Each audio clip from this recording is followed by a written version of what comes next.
today we are going to discuss transmediation, and I would like to know from you if you have heard about this term before, or you know what transmediation means. So if you could kindly type it quickly in the chat pod, if you know what transmediation is, if you're familiar with the term, just type a quick definition if you know what it means.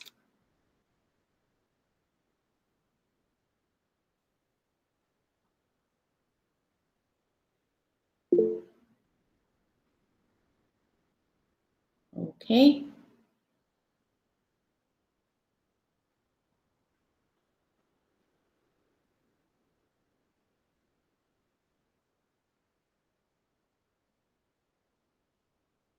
Okay. So translating something, yes, Miss Maria, into another language. Okay. I'm not going to say right or wrong right now. I'm just trying to check your knowledge before we start.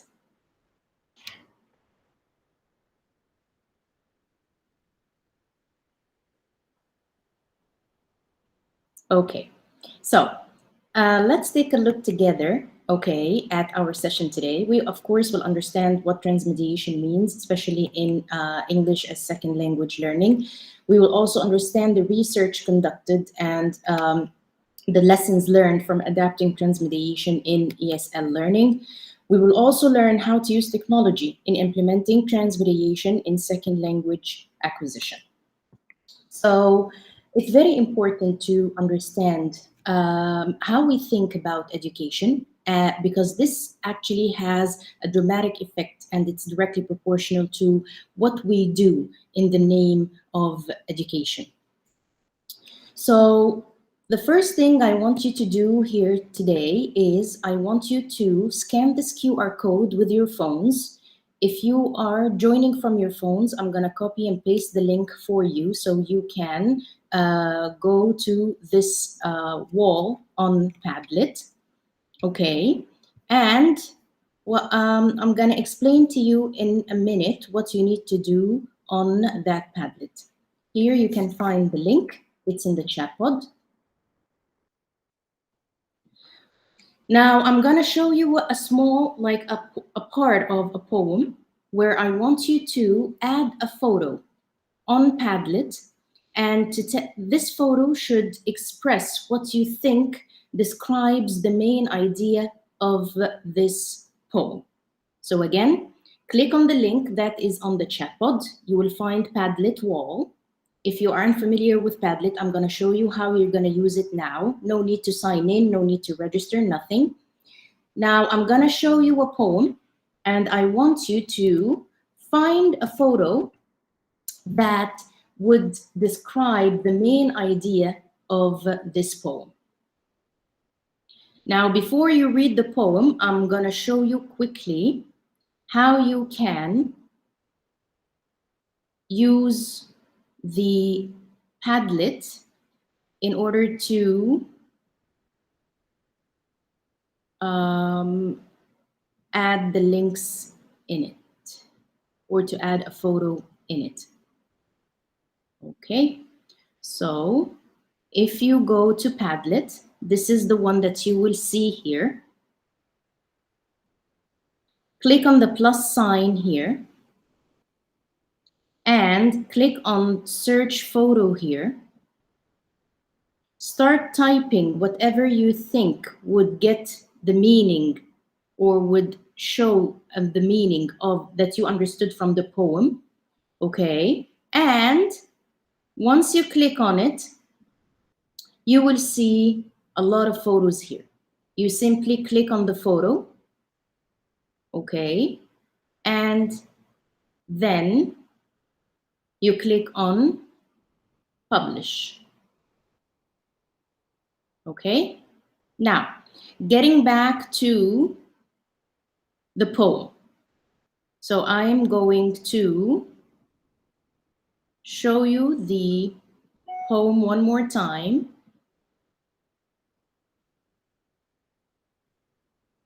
And I want you to read it for a minute or two, and then post a photo on Padlet that describes the main idea of this poem from your own point of view.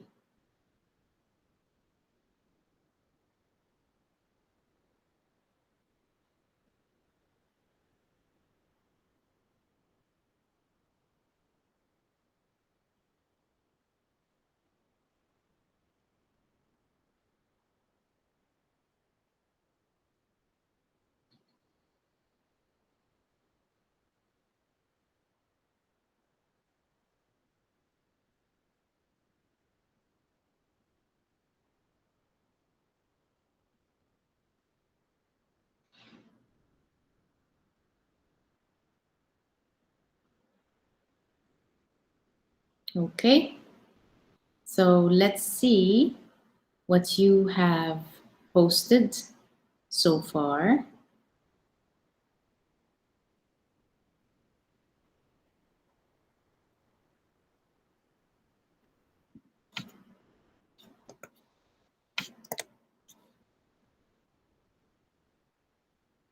So I'm going to refresh quickly.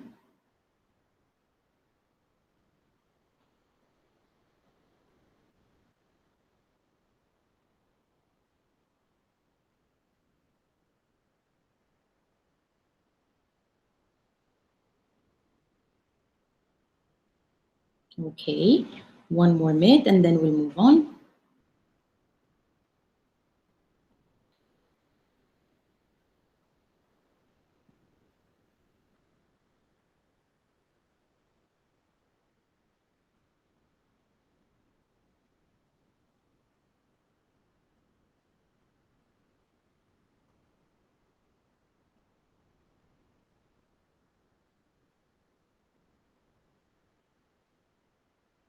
Very nice.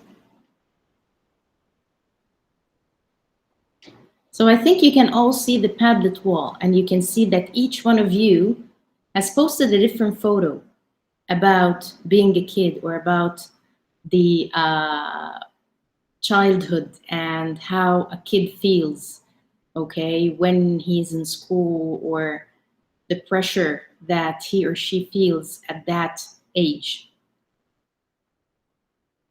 What you have experienced right now, ladies and gentlemen, is what we call transmediation. So if we go back to the definition of transmediation,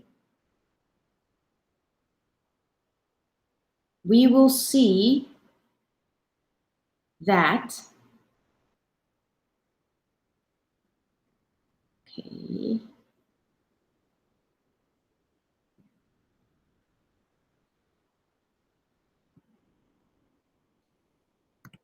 yes, we will see that transmediation is simply the process of bringing meaning from one semiotic system to another.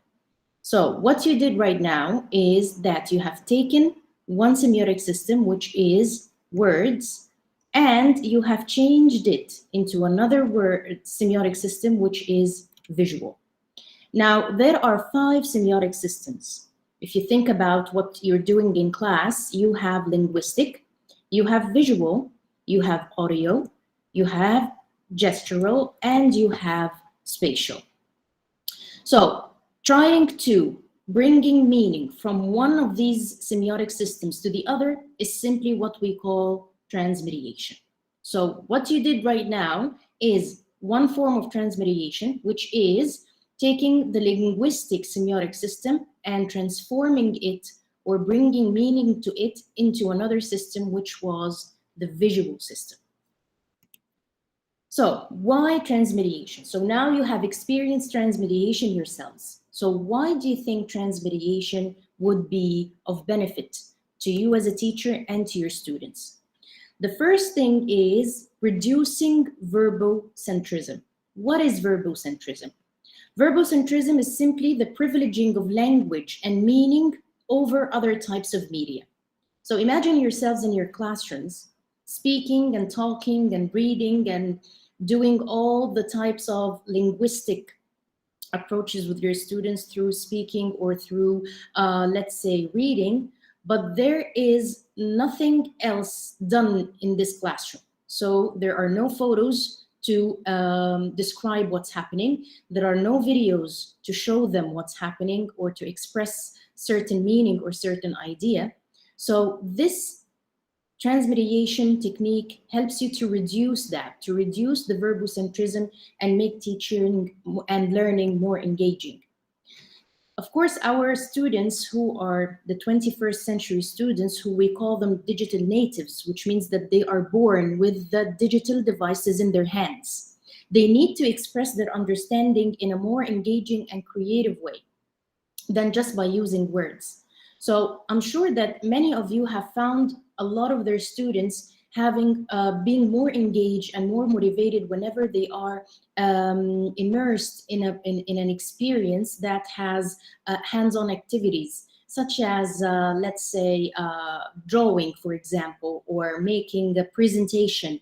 You will find them having more fun and more immersed in learning rather than just speaking or writing. So incorporating digital visual literacy in the curricula and in teaching, of course, enhances the learning experience. So another reason behind applying transmediation in your classrooms is encouraging active learning. So studies suggest that when students use multiple sign systems, what in other words, semiotic systems, they are able to transform labels they acquired throughout their learning into positive identities. So if you're having a student who is struggling, let's say, with dyslexia or a bit slow learner or having any sort of struggle in language learning, they might be strong in other means. They could be talented in expressing what they understand through drawings rather than words, or expressing what they learn through videos or maybe songs rather than just writing or reading. So students here will be in control of their learning as they use different media to express what they have learned, whether it's drawing, video making, presentations, and we will see how that can be incorporated in language learning. One other thing is using it as a tool for assessment of learning. So when you ask your students to create a project somehow at the end of the lesson, let's say you've read a poem like the one that we just read, or maybe you had a grammar lesson and you want to understand or to see to what extent have they met the criteria in your rubric. So creating such a project will help them to compare what the student included in the projects to what's been explained in the lesson. And also it will help you to define the student's gaps in understanding the lesson, which you may later on reinforce it or stress on it through extra worksheets or through extra practice. Another reason for using transmediation is art integration. Art integration is a great methodology for teaching, even though transmediation, this term has been like around since the 1938 or 1940s, but it hasn't been implemented properly in education till very recent. So when you implement art in your teaching and in your students' learning, you can see that an image can help the student deepen their understanding. And this is what a lot of research has found. Like Eisner, the misunderstood role of arts in human development. And he also stressed upon that the arts makes vivid the fact that neither words in their literal form nor numbers exhaust what we can know. The limits of our language do not define the limits of our cognition. So they may understand it, but they may not be ready to express it in words yet. So why not use another form to express their understanding other than just words? Now, this takes us to the strategies of implementing transmediation in online classes or even in regular classes. It doesn't have to be in online, but whether you're teaching online or teaching in regular classes, you can apply these strategies. For example, gamification. When you do a role play with your students or a debate, or even a speech. All of these game-based learning strategies can help you understand what your students have learned and what they need to be stressed upon while you are teaching them a new expression or a new concept. Flipped learning. When you provide your students with a video, for example, to watch before the lesson, or you provide them with a song to hear before the lesson, and then when they come to class, they can try and express it in other ways. Or you can simply give them the poem, let them understand it and read it, and then when they come to class, they can try and make a sketch out of it. Story conversion. So when there is some sort of a story or there is a reading and you want to understand what they have learned from this reading, you can simply ask them to convert it to another mode or another semiotic system, such as a song, an animated video, or even a short video that they record by themselves. And I'm going to show you how can this be done through different applications with the examples. Sketch to stretch. I'm not sure if you heard about this expression before, but sketch to stretch means you need to use art or sketching or drawing or doodling to do or to write about what, to express what the book meant or what's the main idea behind this book or this chapter in the book. So this is another way that you can use to see if your students have understood the main idea behind this passage or behind this chapter. Discussions and peer review. Of course, when the students start discussing, so they are actually using spoken words instead of written words, when they assess each other's work, this actually gives them more confidence when they are learning in the learning process itself. So instead of having the direct feedback or the direct assessment from the teacher, which can be a little bit stressful for some students, especially the shy ones, you can depend on peer review, where you would be monitoring how they review or how they give feedback to each other remotely without being an active part of giving feedback. You just step in whenever necessary. But other than that, you're just an observer from a distance. So if we are looking at the technology for transmediation, what are the technology or the applications that can be used in transmediation? Now, there is one way that we are all used to, which is using PowerPoint presentations. So instead of using Microsoft PowerPoint, there is another website that is called PowerPointify. And let me show it to you in a minute. PowerPointify gives you slideshows that are a bit more innovative and looks more attractive to the students rather than the regular ones. So let's take a look at PowerPointify and see how you can use it with your students.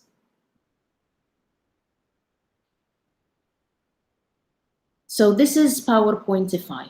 It's completely free, which means that you don't have to pay for anything in order to download the slides. Now you have different categories here, including business, pitch deck, professional, education, modern, creative. So if we're looking at the creative ones, for example, you can see here, it gives you like a demo about the PowerPoint and how you can use it. So this is it. If we click on it, for example, okay, you can see here all of the slides. Okay, it shows you all of the slides, and you can simply download it here. And when you download it, you will have two options. You can download it as a PowerPoint, like the one that I downloaded, or you can download it as a Google slide. Okay, so there are various slides that you can use here and various options depending on the topic or the idea that your students want to present. Another technology or another app that I personally even use in teacher training, not only in with my students, which is Powtoon. I'm not sure if you heard about Powtoon before or not, but I'm gonna take all of these slides and the websites that I'm presenting now, and I'm gonna put the links in the chat pod for you. I just want to make sure that you can see my screen. So if you could confirm that you can see my screen just with a simple yes. Okay.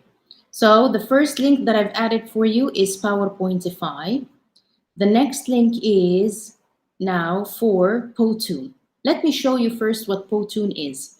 Powtoon is an amazing website that you can use for free. Of course, it's going to be a limited edition if you're using it for free, but still, it has a lot of features even at the free version. Okay, so as you can see here, those can be, this is animated presentation. Okay, you can even do some videos. Okay, it can be in different categories, like here for sales, for education, for engineering, for IT. So you can look at all of them. You can here you can see the looks. You can do it as an infographic. You can see it as a cartoon, for example. So this will be in the form of a video. So they can do a book report like this one here. Okay. And they can simply edit. Okay. Everything is editable here. So when you click on edit in Studios, it will redirect you to the studio, and then you can start doing your editing. You can edit the avatars, you can edit the text, you can edit the music. So it has like limitless options, and it takes the creativity sky high with your students. So you will never find, it's going to be more like a fingerprint. You will never find a project like two projects alike.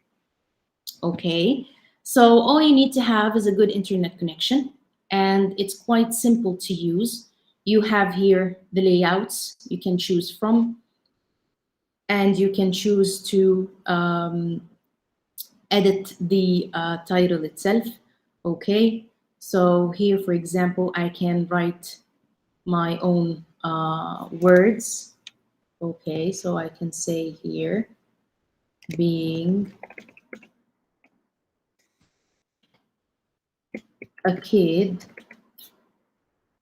So, for example, this is the poem that we did, and they can make a video about it and what they understood from this poem. So this is another amazing website that you can use with your students for free.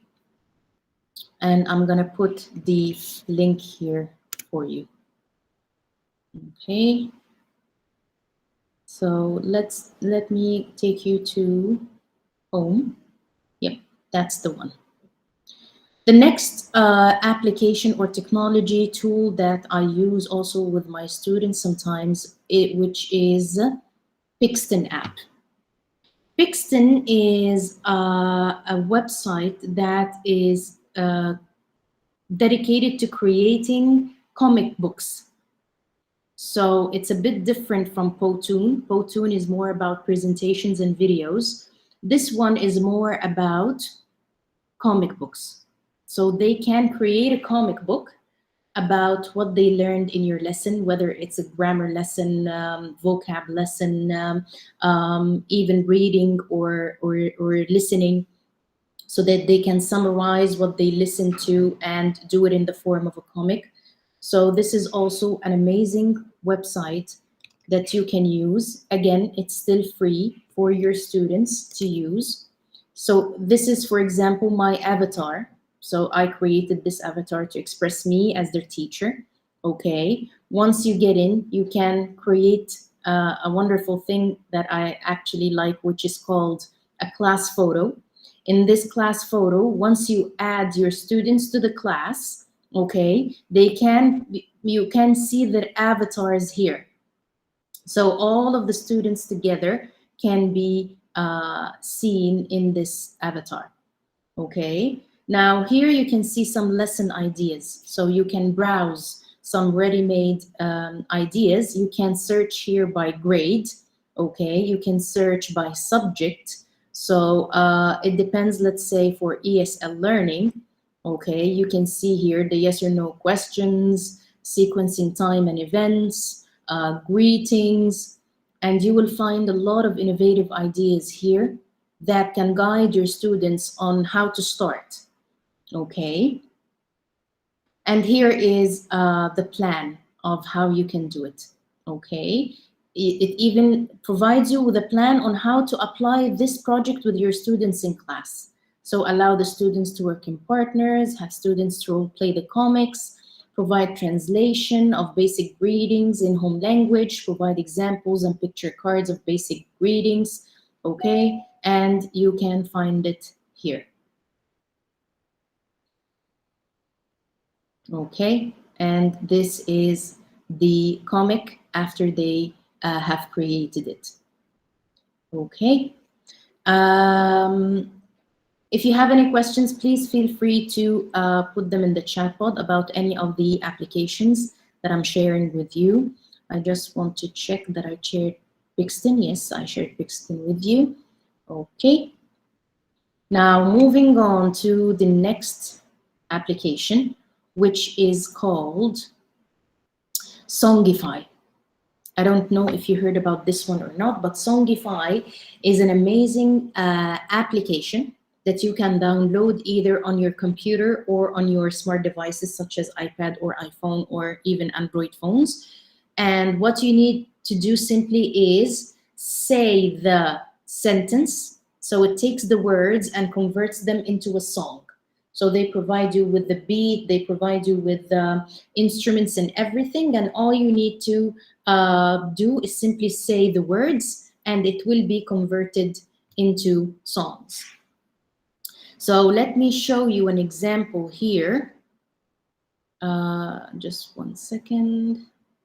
I've seen this one. It's not like 100% academic, but you can have a look or have an idea about it works. It's really fun, and I'm sure that once your students start using it, it will get stuck in their heads.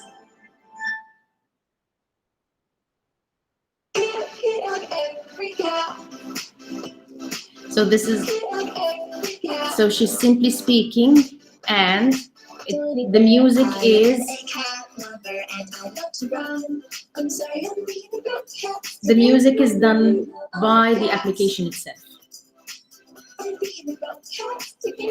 Okay, another application that I also prefer to use with my student because it's really easy and they are all familiar with is YouTube.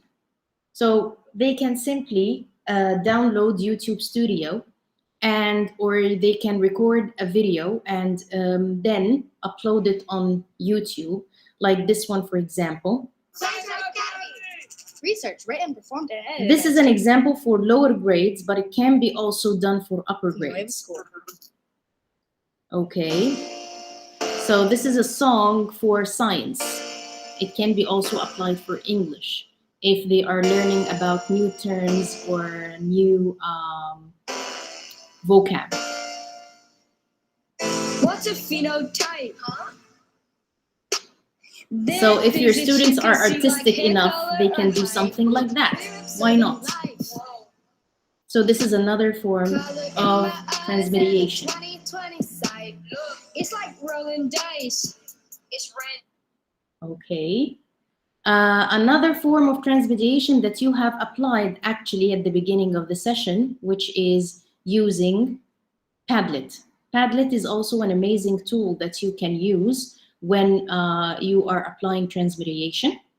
So they can learn about a new term or a new topic, and they can express it in other forms, whether finding a video, finding a photo, or even speaking about it.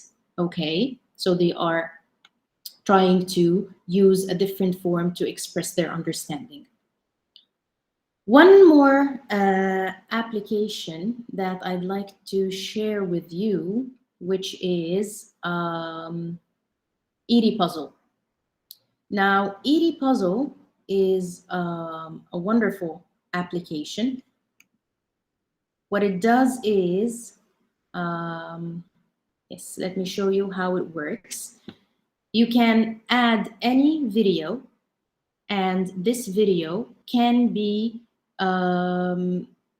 edited, so you can add questions on the video itself. Okay, so this is one of the videos that we use in teacher training, and here there is a video that we have. All you need to do is upload the video and then click on the part where you need to put a question at. So for example, here there is, I want to add a question. Let me show you here. Okay.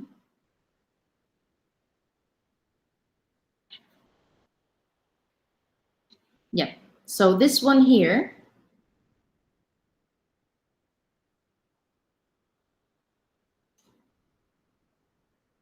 you can take a look at the video, and once the video is going on, you will see that it stops here at certain points where there is a question that you address the students to answer about the previous part that they have watched in the video.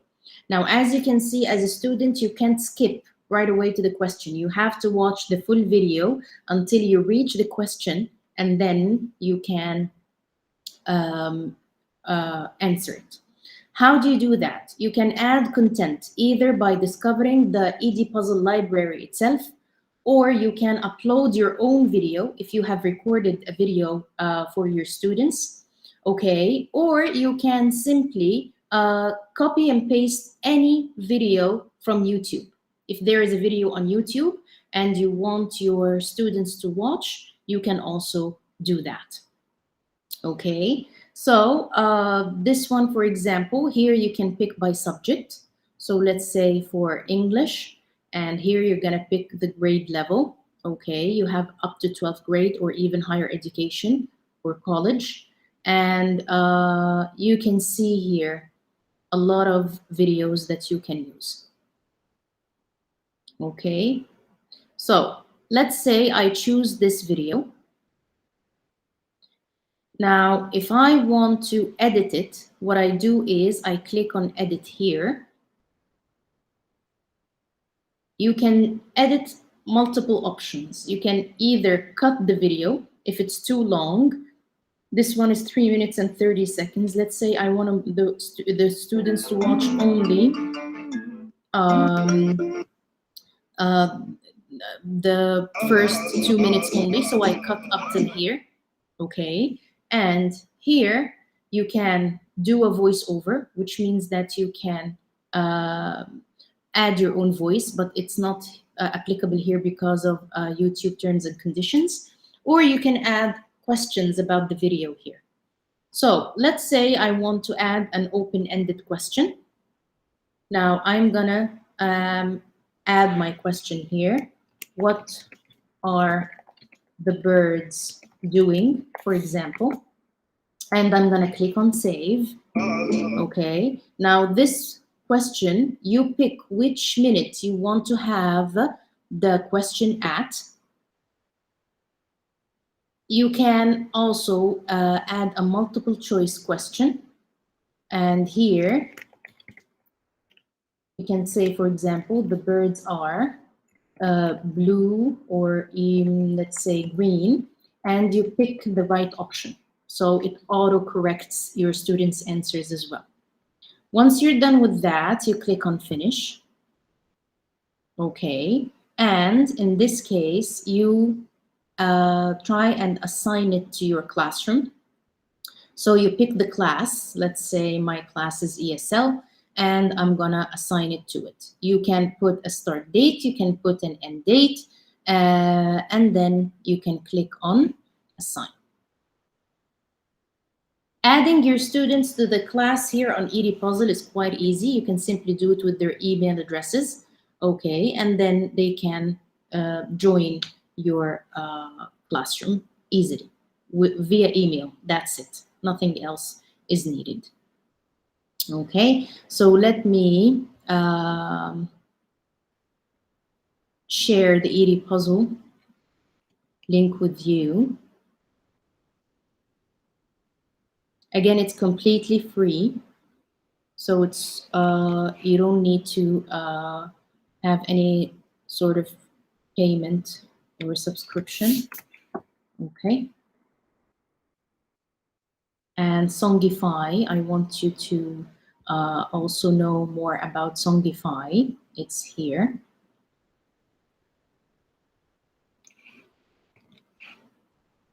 So I'm going to add the link for you here.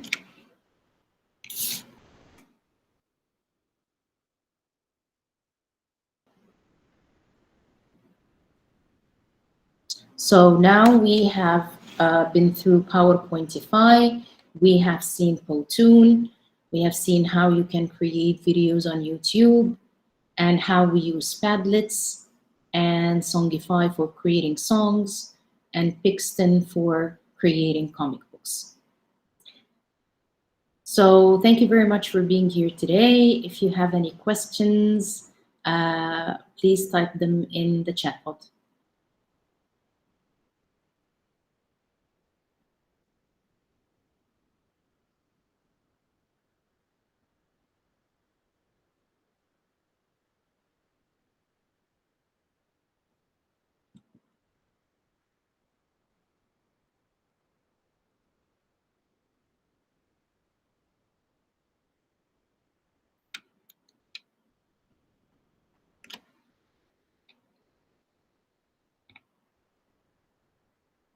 Thank you, Ms. Maria.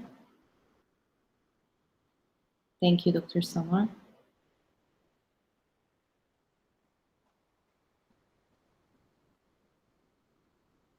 Yes, Miss Maria, YouTube actually can, like, it opens up doors, a lot of doors for creativity actually. So yeah, it's amazing how you can use it in the classroom.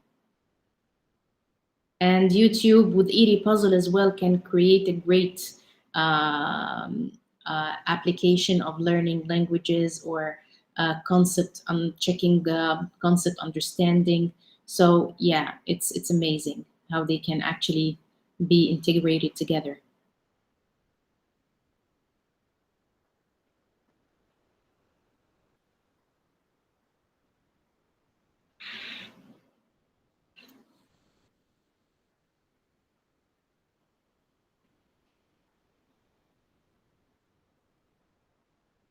Okay, so thank you very much, ladies and gentlemen, for joining us today.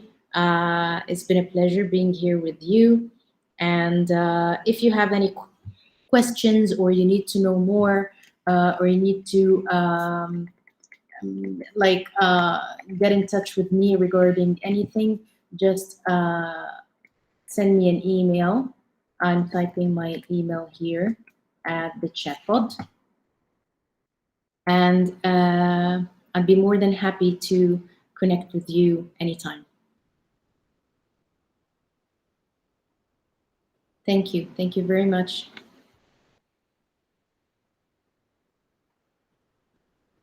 Have a lovely day all.